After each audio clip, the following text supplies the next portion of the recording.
Jharkhand high court ने JSSC CGL परीक्षा परिणाम के प्रकाशन पर अगले आदेश तक लगाई रोक। झारखंड हाईकोर्ट में मंगलवार को झारखंड कर्मचारी चयन आयोग की संयुक्त स्नातक स्तरीय जेएसएससी सीजीएल परीक्षा पेपर लीक मामले की केंद्रीय जांच ब्यूरो सीबीआई जांच कराने की मांग को लेकर दायर याचिका पर सुनवाई हुई।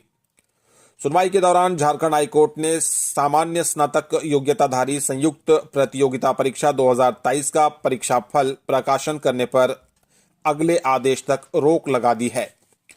अदालत ने कहा है कि जब तक कोर्ट आदेश नहीं देता तब तक रिजल्ट जारी नहीं किया जाए। साथ ही अदालत ने राज्य सरकार को निर्देश दिया है कि जेएसएससी सीजीएल परीक्षा पेपर लीक होने के संबंध में दर्ज शिकायत पर परीक्षा संचालन अधिनियम 2023 के तहत पुलिस एफआईआर दर्ज करे और अनुसंधान कर रिपोर्ट दे। इस मामले की अगली सुनवाई अब 22 जनवरी 2025 को होगी। मुख्यमंत्री हेमंत सोरेन ने झारखंड सरकार का बकाया दिलाने के लिए भाजपा सांसदों से की अपील।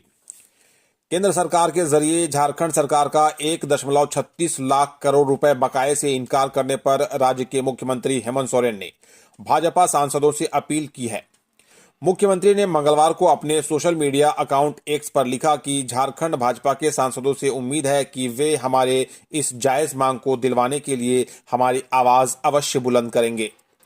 झारखंड के विकास के लिए इस बकाया राशि की नितांत जरूरत है।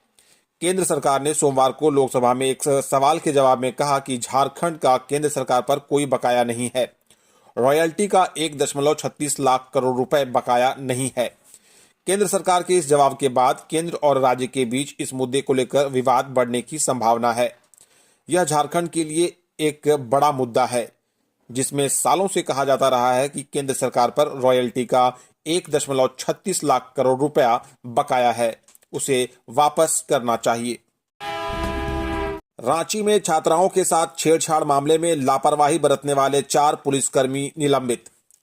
शहरी क्षेत्र के कन्या पाठशाला स्कूल की छात्राओं के साथ छेड़छाड़ मामले में लापरवाही बरतने वाले 4 पुलिसकर्मियों को रांची जोनल आईजी अखिलेश झा ने मंगलवार को तत्काल प्रभाव से निलंबित कर दिया। बताया जा रहा है कि छात्राओं के साथ छेड़छाड़ की शिकायत करने कन्या पाठशाला के शिक्षक महिला थाना गए, जहां कहा गया कि यहां पति पत्नी के मामले का निपटारा होता है। इसके बाद बिना शिकायत दर्ज किए कोतवाली थाना भेज दिया गया। जब शिक्षक कोतवाली थाना पहुंचे तो वहां के मुंशी ने आवेदन लेकर किसी वरीय पुलिस पदाधिकारी को इसकी जानकारी नहीं दी और न ही समय रहते कोई कार्रवाई की। इस मामले में आईजी अखिलेश झा ने कोतवाली थाने के एक मुंशी अविनाश कुमार, एएसआई सनातन हेम्ब्रम, महिला थाने की एक कर्मचारी उर्मिला कोरबा एवं एएसआई उषा कुमारी को सस्पेंड कर दिया है। आईजी ने बताया कि 4 पुलिसकर्मियों को मामले में लापरवाही बरतने के आरोप में सस्पेंड किया गया है। जेसीबी का एडवांस देने के नाम पर साइबर ठग ने उड़ाए 99,000 रुपए। दुमका जिले के जामा थाना क्षेत्र के चिकनिया गांव से 99,000 रुपए की ठगी का मामला मंगलवार को सामने आया है। जानकारी के अनुसार पीड़ित भुवन मंडल ने बताया कि 12 दिसंबर को उसके मोबाइल पर 7489628627 नंबर से एक फोन आया। ट्रू कॉलर में आनंद कुमार दिख रहा था। फोन करने वाले ने बताया कि उसको पुलिस लाइन दुमका में जेसीबी का काम है। दोनों में बात होने के बाद 13 दिसंबर को जेसीबी मालिक भुवन ने अपना जेसीबी दुमका भेज दिया। उसके बाद उक्त नंबर पर फोन कर जेसीबी पहुंचाने का जानकारी दिया गया तो उक्त साइबर ठग के जरिए एडवांस देने के लिए अकाउंट नंबर मांगा गया। भुवन ने अपनी बेटी का फोन पे नंबर दे दिया। इसके बाद साइबर अपराधी ने एक स्कैनर भेजा और उसे टच करने के लिए कहा। स्कैनर टच करते ही एक बार 50,000 और दूसरे बार 49,000 रुपए भुवन की बेटी के खाते से उक्त साइबर ठग ने उड़ा लिया। बाबूलाल मरांडी ने कहा, जेएसएससी सीजीएल परीक्षा पर कोर्ट का निर्णय छात्रों के संघर्ष की जीत। भारतीय जनता पार्टी के प्रदेश अध्यक्ष बाबूलाल मरांडी ने मंगलवार को जेएसएससी सीजीएल परीक्षा के संबंध में उच्च न्यायालय के निर्णय और निर्देश का स्वागत किया है। मरांडी ने कहा कि न्यायालय का यह निर्देश संघर्षरत हजारों छात्रों की जीत और राज्य सरकार की हठधर्मिता की पराजय है। मरांडी ने कहा कि उच्च न्यायालय के जरिए जेएसएससी सीजीएल परीक्षा परिणाम पर रोक लगाना स्वागत योग्य निर्णय है। यह फैसला छात्रों के संघर्ष की जीत और हेमंत सोरेन सरकार के अहंकार की हार है। उन्होंने कहा कि सभी छात्रों और भारतीय जनता पार्टी के कार्यकर्ताओं को धन्यवाद देता हूं। जिन्होंने लोकतांत्रिक तरीके से जेएसएससी सीजीएल परीक्षा में हुई साजिश के खिलाफ आवाज उठाई। आजसू पार्टी के केंद्रीय पदाधिकारियों की बैठक 19 को। आजसू पार्टी के केंद्रीय पदाधिकारियों की बैठक 19 दिसंबर को हरमू स्थित केंद्रीय कार्यालय में आयोजित की गई है। बैठक आजसू पार्टी के केंद्रीय अध्यक्ष सुदेश कुमार महतो की अध्यक्षता में होगी। बैठक में केंद्रीय पदाधिकारियों के साथ ही सभी जिला अध्यक्ष, कार्यकारी अध्यक्ष और जिला महासचिव भी भाग लेंगे। कार्यक्रम में विगत विधानसभा चुनाव, सांगठनिक विस्तार और भावी रणनीति के साथ साथ आगामी कार्यक्रमों के विषय में विस्तार से चर्चा की जाएगी। 18 दिसंबर को विनोद बिराज महतो की पुण्यतिथि पर सभी जिला मुख्यालयों में श्रद्धांजलि सभा का आयोजन किया जाएगा। राष्ट्रपति की फेक आईडी मामले में रांची के साइबर थाने में प्राथमिकी दर्ज। राष्ट्रपति द्रौपदी मुर्मू की फर्जी फेसबुक अकाउंट बनाकर फर्जीवाड़ा करने के प्रयास के मामले में रांची पुलिस ने साइबर थाने में एफआईआर दर्ज कर ली है। साइबर अपराधियों के जरिए आम लोगों से ठगी करने के लिए राष्ट्रपति द्रौपदी मुर्मू की फर्जी फेसबुक अकाउंट बनाने का मामला सामने आया था। झारखंड के एक नागरिक ने इस ओर पुलिस का ध्यान आकृष्ट कराया, जिसके बाद रांची पुलिस ने पहले मामले की जांच की और फिर एफआईआर दर्ज कर कार्रवाई शुरू कर दी।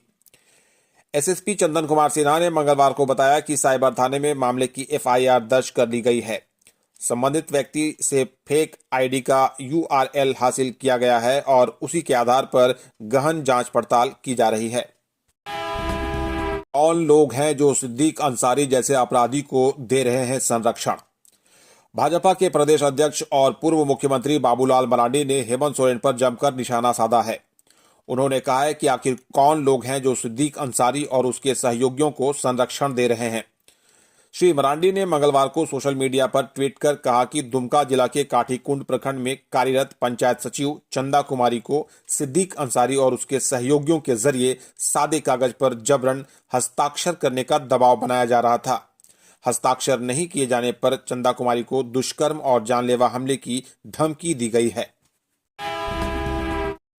विहिप के धर्म प्रचार विभाग की बैठक में धर्मांतरण पर जताई चिंता। विश्व हिंदू परिषद के धर्म प्रसार विभाग की बैठक प्रांत कार्यालय किशोरगंज रांची में सोमवार को हुई। इसमें झारखंड के जनजाति समाज के बीच तेजी से हो रहे धर्मांतरण पर चिंता व्यक्त की गई। बैठक में मुख्य रूप से उपस्थित विश्व हिंदू परिषद के केंद्रीय धर्म प्रचार प्रमुख सुधांशु मोहन पटनायक ने कहा कि जनजातीय समाज के हितों की रक्षा के लिए धर्मांतरण का रुकना अति आवश्यक है। गांव-गांव में सत्संग एवं अन्य धार्मिक कार्यों से ग्रामीणों के बीच धर्म के प्रति जागृति लाने की आवश्यकता है। इसके लिए विहिप कार्यकर्ताओं को सक्षम प्रयास करना होगा। क्षेत्र संगठन मंत्री आनंद पांडे ने कहा कि समाज के बीच संतों का प्रवास होना चाहिए, जिससे समाज में समरसता आएगी और धर्मांतरण रुकेगा। वायरलेस के 24 नव प्रोन्नत पुलिस निरीक्षकों को पीपिंग समारोह में डीजी ने लगाया बैज। रांची शहर के लाइन तालाब स्थित झारखंड पुलिस वायरलेस मुख्यालय के सभागार में मंगलवार को वायरलेस संवर्ग के कुल 24 नव प्रोन्नत पुलिस निरीक्षक, ऑपरेटर, पदाधिकारियों का पीपिंग समारोह का आयोजन किया गया। समारोह में संचार और तकनीकी सेवाएं के डीजी प्रशांत सिंह सहित अन्य ने 24 नव प्रोन्नत पुलिस निरीक्षक को बैज लगाया। यह प्रोन्नति 6 वर्षों के बाद हुई है, जिससे पुलिस कर्मियों में काफी खुशी है। अंतरराज्यीय मोटरसाइकिल चोर गिरोह का खुलासा, 70 बाइक के साथ 4 गिरफ्तार। सरायकेला खरसावां जिला पुलिस ने अंतरराज्यीय बाइक चोर गिरोह का खुलासा किया है। पुलिस ने इस दौरान अब तक की सबसे बड़ी रिकवरी का रिकॉर्ड दर्ज करते हुए एक साथ चोरी के 70 बाइक बरामद करते हुए 4 चोरों को भी गिरफ्तार किया है।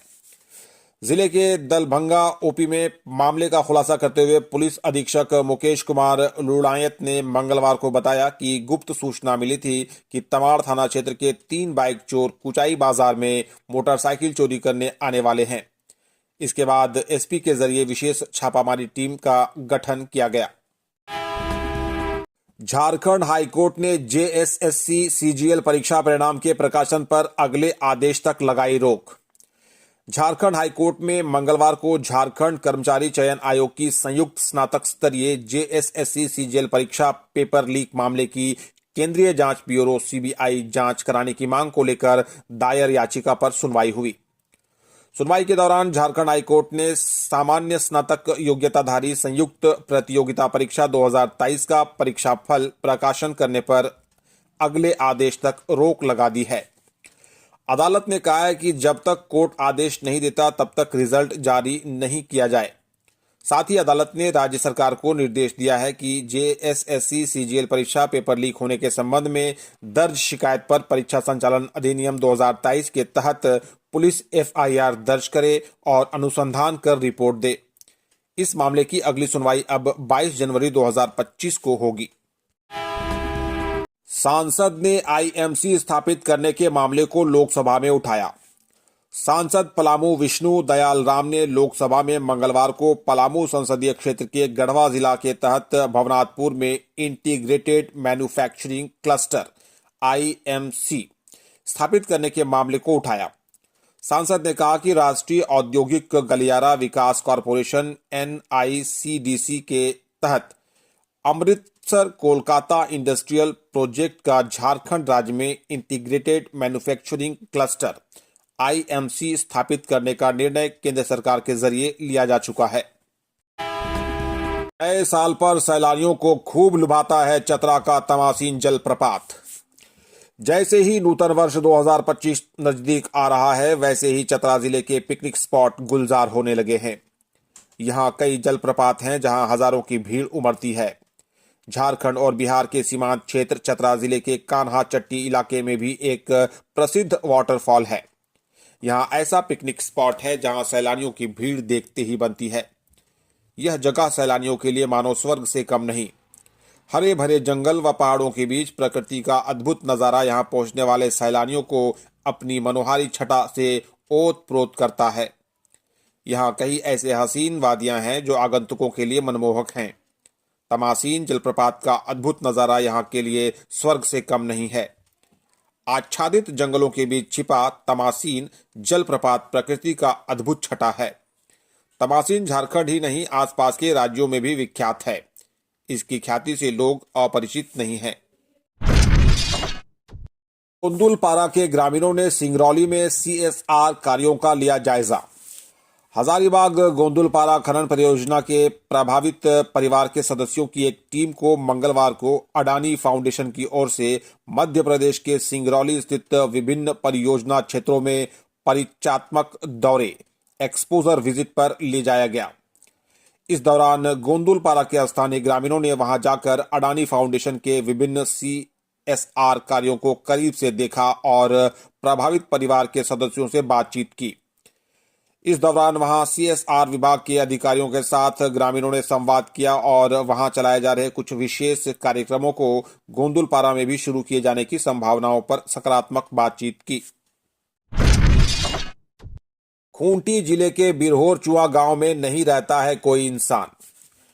गांव शब्द आते ही खपड़ैल मकान, पगडंडी, बच्चों की कोलाहल और मवेशी आदि से भरी किसी ऐसे स्थान की तस्वीर हमारे सामने आ जाती है जहां लोग एक साथ मिलजुल कर रहते हैं और पर्व त्योहार मनाते हैं।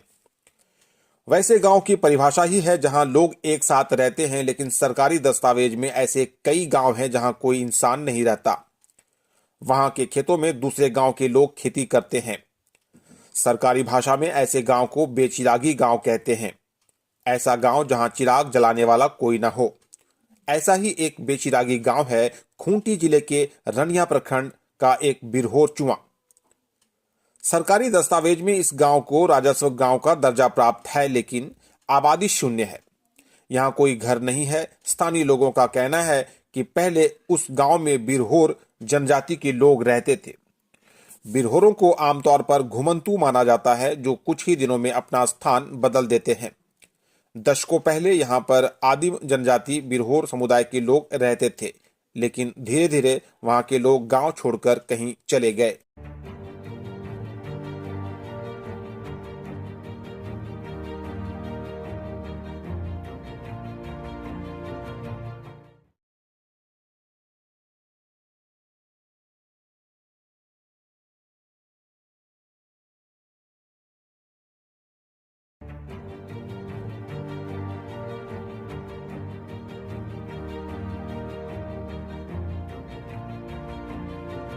वित्त मंत्री राधा कृष्णन ने पलामू के झरिनिमिया गांव में धुकमुड़िया भवन का किया शिलान्यास।